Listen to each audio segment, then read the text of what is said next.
Hello guys, this is Master J and welcome to my YouTube channel.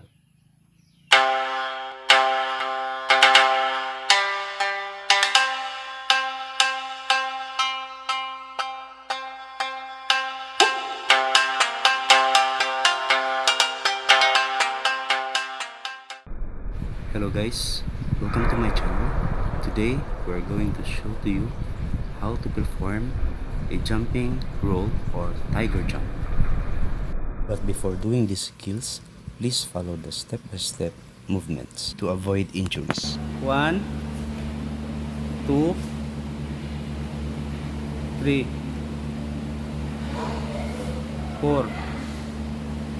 Roll.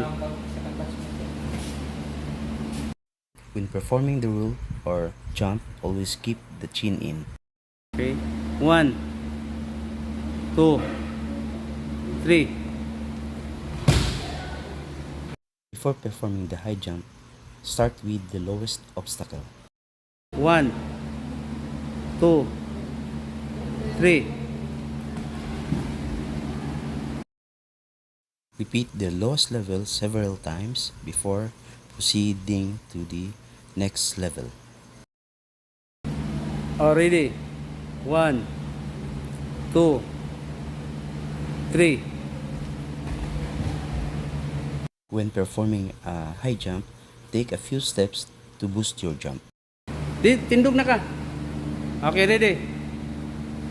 Go.